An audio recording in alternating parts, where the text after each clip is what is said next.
Budget आया था, union budget, उससे बहुत लोगों की अपेक्षाएं थी, उम्मीदें थी। सबसे ज़्यादा जो अपेक्षा थी वो सीनियर सिटीजन्स की थी। जो 60 साल के ऊपर हमारे सीनियर सिटीजन्स हैं, उनकी वो बजट को ज़्यादा ध्यान से देख रहे थे, क्योंकि वो उम्मीद कर रहे थे कि उनके लिए भी कुछ प्रावधान किए जाएंगे। दुख इस बात का है कि उनका भी सोच इसमें नहीं लगाई गई, और जो बजट अनाउंस हुआ उसकी वाह तो हो रही है, पर कोई 60 साल के ऊपर के जो व्यक्ति हैं उनसे कोई नहीं पूछ रहा है उनके लिए क्या प्रावधान हुआ है। सर, हमारा जो बजट है, अगर हम अपना डेमोग्राफी देखते हैं, जिसके बारे में प्रधानमंत्री बोलते रहते हैं, डेमोग्राफिक डिविडेंड है, वो लगातार उसकी जो उम्र है बढ़ती जा रही है। 2050 में ये अनुमान लगाया जा रहा है कि करीब 30 करोड़ जो देशवासी होंगे वो 60 साल के ऊपर होंगे, जिसमें से बहुत सारे गांवों में रह रहे हैं या महिलाएं हैं। तो उनका ध्यान रखना, और ये हमारे इकोनॉमिक जो चैलेंज है, इकोनॉमिक चैलेंज होगा, सोशल चैलेंज होगा, और सबसे ज़्यादा हेल्थ चैलेंज होगा, उस पर उन्हें ध्यान नहीं दिया है। सर, सबसे पहले मैं रेलवे कंसेशन की बात करूंगी। जब कोविड हुआ था, कोविड के समय पे बहुत सारी कटौतियां हो रही थी और पूरा देश लगा हुआ था एक साथ कि हाँ, जहां जहां कमियां हैं हम उसमें योगदान देंगे, जहां हमें अपने जो कंसेशंस हैं वो वापस लेने को तैयार हैं।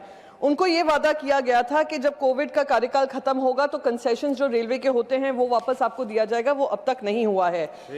रेलवेज ने 8,913 करोड़ कमाए हैं, पर उनका जो कंसेशन है जो 6 दशकों से चल रहा था वो उनसे खींच लिया गया है। सर, एल्डर केयर, कल राधा मोहन जी बता रहे थे सीनियर सिटीजन्स के बारे में, कैसे उनके जो बच्चे होते हैं रोजगार का माध्यम यहाँ पे नहीं मिलते हैं तो विदेशों में चले जाते हैं, और बुजुर्ग माँ बाप का ध्यान नहीं रखते हैं। सब रखने को तैयार है, पर साथ में दिक्कत यह है, वो सरकार से पूछें, जो 18% टैक्स लगता है एल्डर केयर पे, चाहे वो रेजिडेंशियल केयर फैसिलिटीज हो, होम केयर सर्विसेज हो, सपोर्ट सर्विसेज हो, वो उनके लिए मिडिल क्लास फैमिलीज के लिए अनअफोर्डेबल कर दिया है। सर, जो टैक्स स्ट्रक्चर है उस पर भी कोई ध्यान नहीं दिया गया है। अब जीएसटी तो एसेंशियल डिसेबिलिटी पे भी है, जो अडल्ट डायपर्स होते हैं, व्हीलचेयर होते हैं, जो उनकी वॉकिंग एड होते हैं और अदर असिस्टिंग डिवाइसेस होते हैं, उस पे तो 12 से 18% जीएसटी लगाया हुआ है। सर, हेल्थ केयर के डिडक्शंस मिलते हैं सेक्शन 80D और सेक्शन 80DDB। 80D का जो प्रावधान है सीनियर सिटीजन्स को क्लेम करने का, 50,000 रुपए तक का उनको थोड़ा टैक्स कंसेशन मिलता है। सर, मैं आपके माध्यम से पूछना चाहती हूँ, यहाँ पे जितने भी यहाँ पे एमपीज हैं, कि क्या एक हॉस्पिटल के विजिट में 50,000 के अंदर अंदर उनको सुविधाएं मिल जाती हैं? एक हॉस्पिटल विजिट करीब 2 से 3 लाख उनका खर्च हो जाता है। दुख इस बात का होता है कि जो इंश्योरेंस प्रीमियम्स भी इनके होते हैं 30 से 40,000 साल के होते हैं, और अगर हम इन्फ्लेशन देखें, health inflation, health related treatment का 10 से 15% लगातार बढ़ रहा है, हर साल बढ़ता है, और आपने उनकी डिडक्शंस में कोई राहत नहीं दी है। 80DDB जो है वो क्रिटिकल इलनेसेस के लिए है, कैंसर हुआ, हार्ट अटैक हुआ, बाकी सारी मेंटल डिसेबिलिटीज होती हैं, जैसे जैसे उम्र बढ़ती है, उसका भी आपने कितना प्रावधान किया है? 1 लाख रुपए का।